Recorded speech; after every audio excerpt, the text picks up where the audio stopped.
Hello, I'm Esther Gitu-Ewart. This is Africa 54, and here's what's coming up.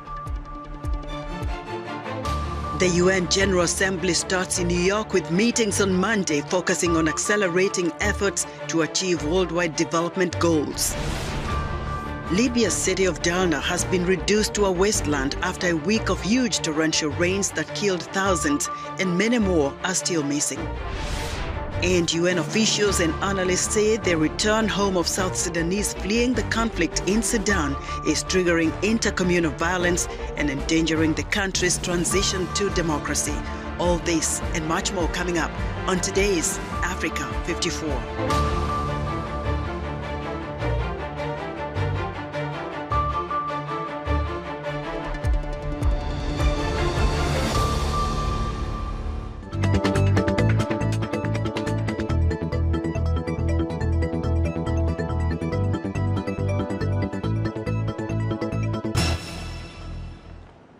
U.S. President Joe Biden speaks at the United Nations General Assembly in New York this week. He will attempt to strengthen international unity for support to Ukraine, as many countries in the global south are seeking for the world body to pay more attention to development challenges and other international crises.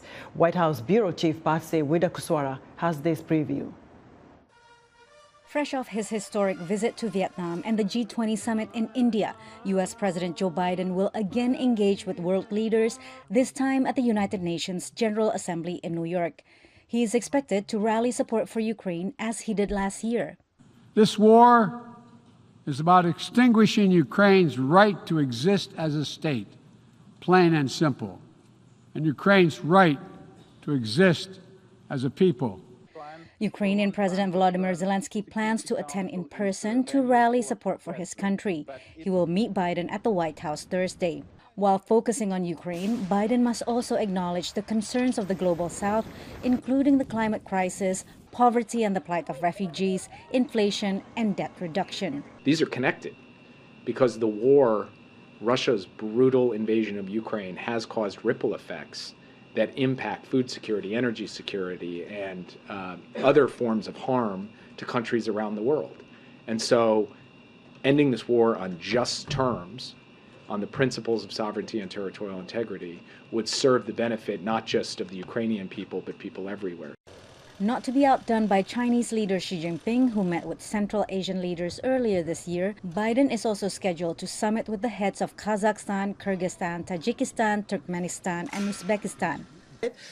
We don't see this as competing with China for influence with these countries. We see it as building on a relationship that we already have. Biden will hold bilateral meetings on the sidelines of UNGA, including with next G20 chair Brazilian President Lula da Silva, and with Israeli Prime Minister Benjamin Netanyahu. The U.S. has expressed disapproval of the Netanyahu government's hardline policies, including its judicial overhaul plan, which critics say is a danger to Israel's democracy. Patsy Widakuswara, VOA News, Washington. Now, for more on what to expect as world leaders gather in New York, I'm joined live from UN headquarters by VOA's Veronica Balderas Iglesias. Veronica, welcome to Africa 54.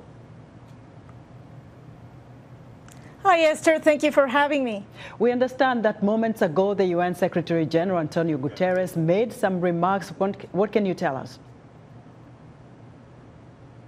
Yes, well, he actually reiterated what he has been saying about only 15% of the 17 Sustainable Development Goals have been met, or we are on track of being able to be met by 2030. So he emphasized the need specifically to help developing countries. In Africa, for instance, he said there is a big need to improve 6 specific target areas. First, fighting hunger in Africa, as well as transitioning to renewable energy, helping change the finance that is given to African countries to help them achieve those sustainable development goals. So, for instance, they discussed a political declaration today, which is hoping to get $500 billion a year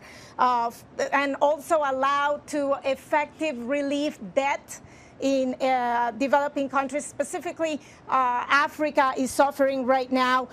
They want to change the model in which, infrastructure is built to allow the governments to, advance the goals and combat climate change, for instance. Right.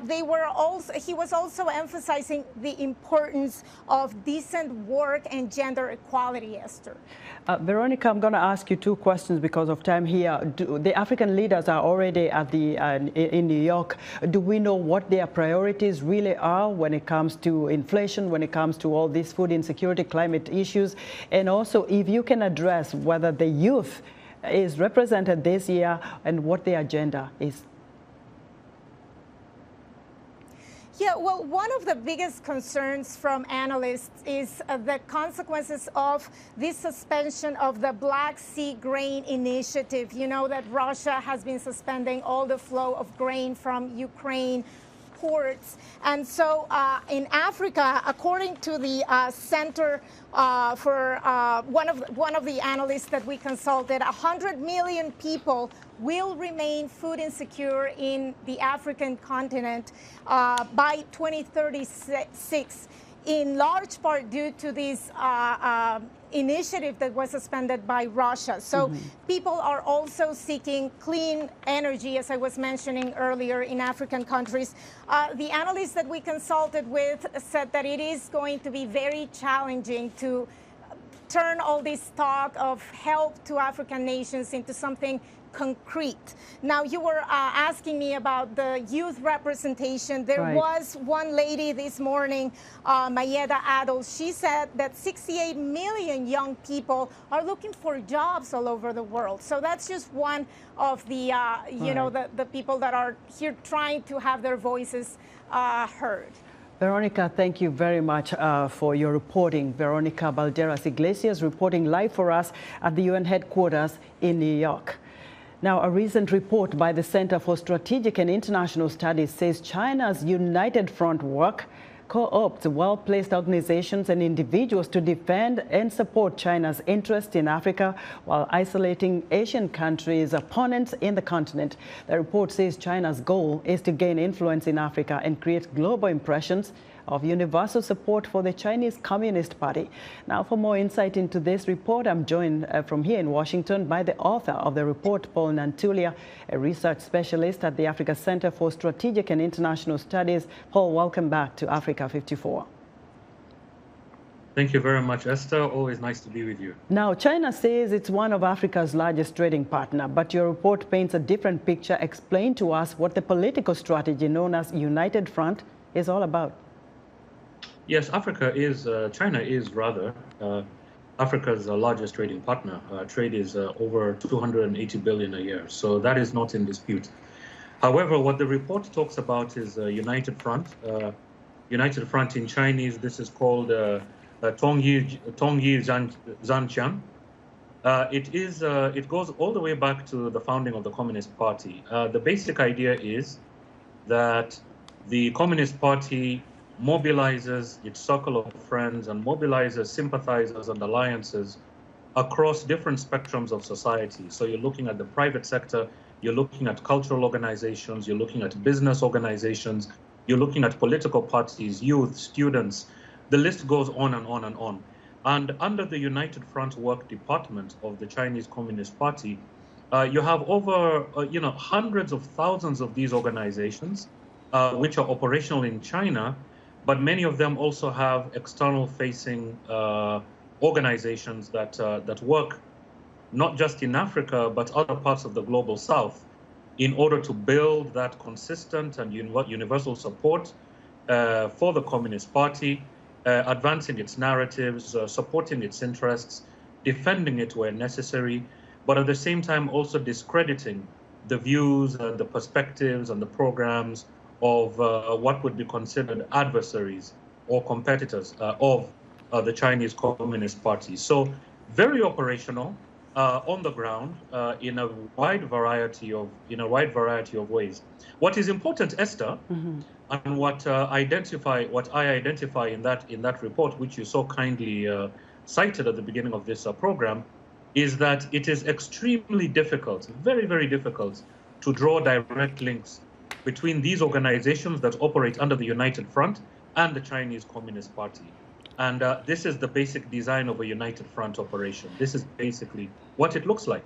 You know, Paul, I'm kind of very concerned, and I think Africans should be concerned about, a foreign country infiltrating its intelligence services, the judiciary, and all of this, even former heads of state and the political parties. But the question is, aren't the African elite concerned about this kind of infiltration? Well, there's a mixed picture in Africa. Obviously, state elites, political parties in power, security leaders, and so forth, are very supportive, very, very supportive of the People's Republic of China, and this is expressed in many ways. But when you look at the broader structures of society, when you look at civil society organizations, when you look at journalists, certainly some of them, when you look at human rights organizations, the views are very different. And I think the biggest concern that is raised among this category of people is that the model that the Chinese Communist Party uses, which is premised on absolute party control of the state, of government, of the military, is really incompatible with African aspirations. Over 70% of Africans, according to Afrobarometer, would like to live in democratic societies where you have a clear separation between the executive, the legislative, and the judicial branches of government. Over 80% reject one-party states, and the same figure, according to Afrobarometer, also reject military rule. So there's definitely incompatibilities. But having said that, China is also engaged outside the governmental sector with regard to students and so on. So it's really a mixed bag. Well, Paul, we'll explore that further. Thank you very much for that research and report. Paul Nantulia is a research specialist at the Africa Center for Strategic and International Studies. Now to Libya, where the United Nations Support Mission is warning that an outbreak of diseases in the country's northeast could create a second devastating crisis as Libyan authorities report the spread of diarrhea among over 100 people who drank contaminated water. Meantime, the center of Derna is a wasteland with stray dogs standing listlessly on muddy mounds where buildings once stood. Other buildings still somehow stand precariously above bottom floors and that were mostly washed away. Dams above the city burst in a storm a week ago, sending a huge torrent of water down a riverbed that runs through the center of the city. Thousands are dead and thousands more missing. Officials using different methodologies have given widely varying figures of the toll so far. The mayor estimates more than 20,000 people were lost, but the World Health Organization says there are over 3,900 dead. Speaking from flood-ravaged city, UNHCR's Libya head of protection, Rana Saifi, describes the terrible situation in Derna. Derna is one of the cities that has been affected the most by Storm Daniel, which hit last Sunday the eastern parts of Libya. As you can see from the surroundings behind me, the situation is horrific. I cannot explain what I saw on the way coming to Derna. I saw roads split in half. I saw massive rocks that have been moved over from neighboring mountains to the coastal areas. Homes have been demolished, damaged, submerged underwater. Families have lost a very big number of their loved ones. Many are still missing, some have been split, and others have been displaced. The search and rescue teams continue to try to save lives, but the situation is far from being stable at the moment. UNHCR has already provided core relief items as a first and immediate response, and we're working with our local partners to provide a lot more to try to mitigate the impact on those families who continue to suffer tremendous amount of shock. But the needs are huge, and a lot more support is needed and urgent. UNHCR's head of protection, Rana Saifi, there. Tens of thousands of traumatized Libyans are homeless and badly in need of clean water, food, and basic supplies. For more insight, VOA's Paul Ndiho via Skype spoke to Saleh Sarar, an Eastern Libya-based journalist. the city of Derna, which is in the east, is still recovering because we have the many teams from different countries. They working to help the people and to save the life of the people who are still alive. Some people are still alive until now. And we have the news that many families are being saved, although they've been under the debris for several days. The rescue teams are helping the people in Derna. So we have many teams coming from different locations in the country of Libya, from the west, from the south, and from the east itself. And we have also, they found that many cars and buildings are under the water. The cars are still with the riders and them. They are died. So many people died and many people are still alive. So then they're trying to help rescue the people who are still alive in the city. Do you have like an idea of how many people as of today have been found alive who are still like maybe stuck under the debris or in their cars? They said about 20 people they are saved. 20 people? Sometimes they announce. Yes. Okay. They are big. They are saving big numbers of people who are still alive, because especially some people, they are still in the sea. They found people in the sea alive. What are the people on the ground telling you? What is needed as of now? Is it medicine? Is it water? Is it tents? Food is enough now. The food is being brought by different teams from different cities. But the problem is now with the water. People, they are looking for healthy water and they cannot drink the water in the city. They cannot drink the water of the city of Derna because it's not healthy now. The water is polluted. That was Saleh Sarar, a journalist based in eastern Libya, speaking to VOA's Paul Ndiho. Members of the Moroccan Air Force, along with non-profit organizations and volunteers, are distributing aid supplies and donating vital fuel as part of the disaster relief effort. In areas around the city of Marrakesh, which is roughly 70 kilometers from the quake's epicenter, efforts to assist people affected by the devastating earthquake are ongoing, despite the rugged and mountainous terrain, which poses huge challenges to those delivering help. Charity organizations and volunteers are busy clearing roads in the worst hit areas and are busy donating and distributing vital fuels to people in need. For a first-hand account of what's happening in Morocco, VOA's Paul Ndiho spoke to journalist Emmanuel Victoire Gapela. Yesterday I was in a peak of mountain in the Atlas. There I found many rescue came from many nations like Spain, France, and other countries. There is a rescue continue to search people who are under the ground. From talking to people, what is their immediate need? To have a shelter to be in a good shelter because the climate is going to change in a few days because here we are in the mountain and the climate is so rude. Right now at 6 p.m. You feel very cold in this moment, but in at few days, like 10 or 15 days, we were very cold here. So people need to be in the shelter who keep there in a warm place. With what you've seen on the ground, do you think that that part that was hit so hard will ever recover? The government has taken a lot of measures to rebuild this region. And right now, when I'm talking with you, there is the repercussions are as big because there is the Moroccan from here and from other countries is more united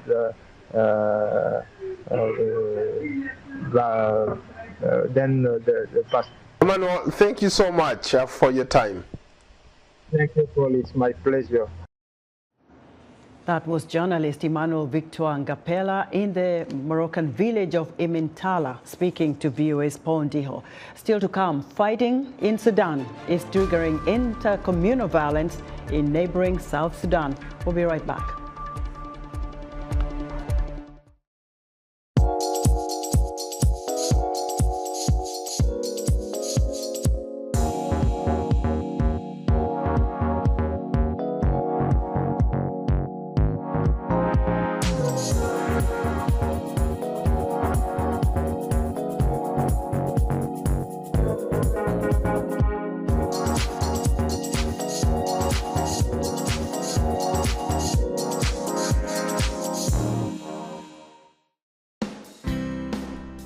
Health, wellness, sport, beauty, medical breakthroughs.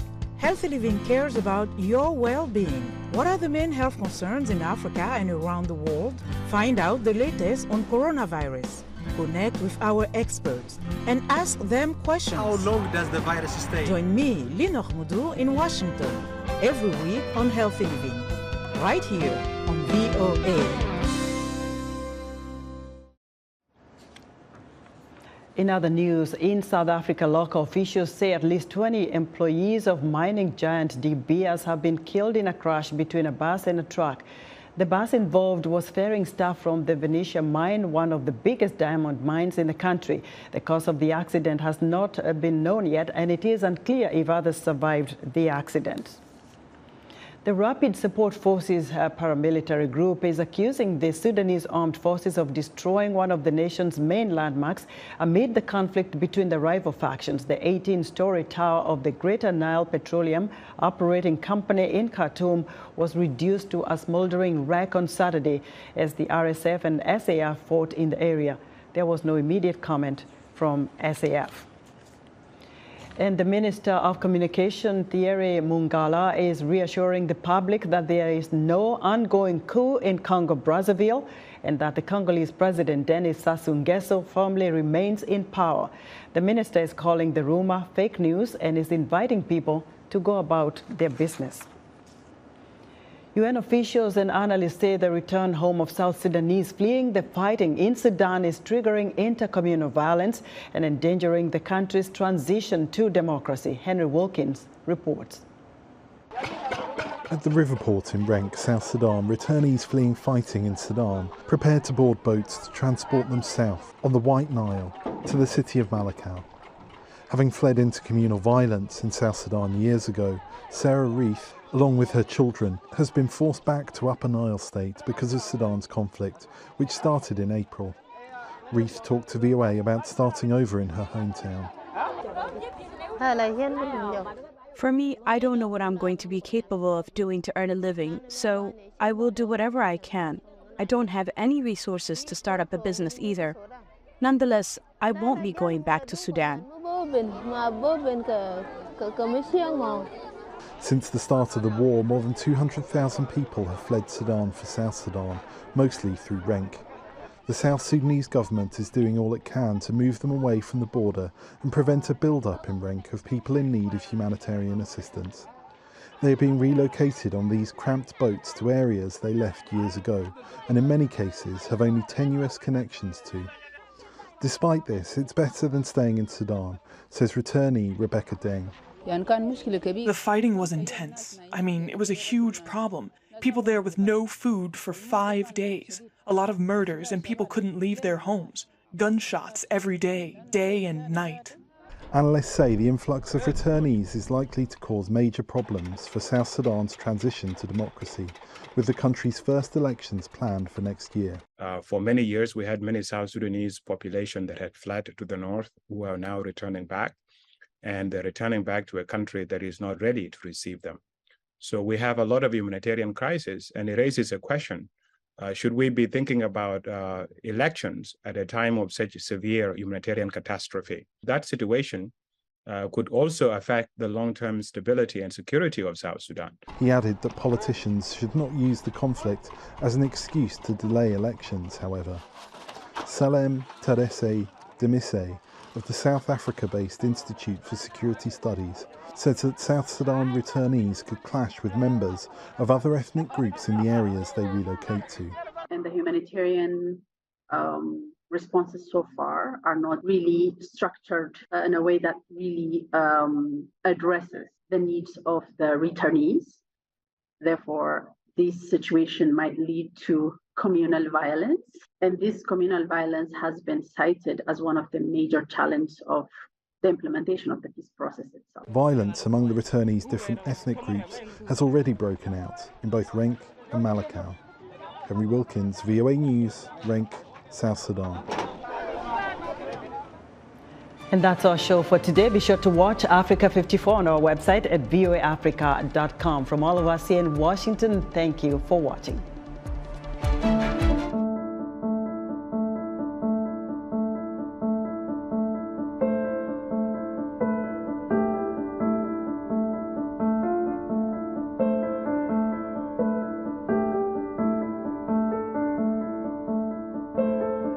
This was an important moment for the United States to demonstrate our global leadership and our commitment to solving the challenges that matter most to people around the world.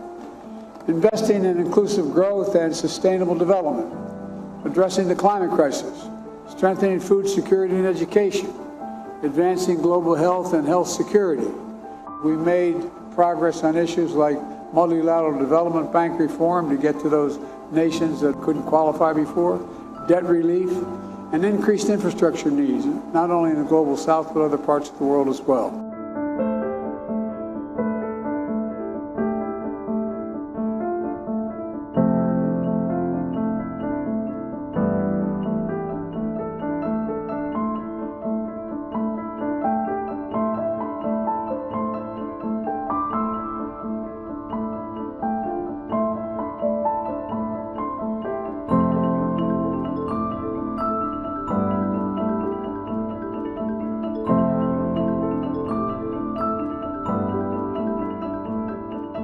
We've also discussed Russia's brutal and illegal war in Ukraine.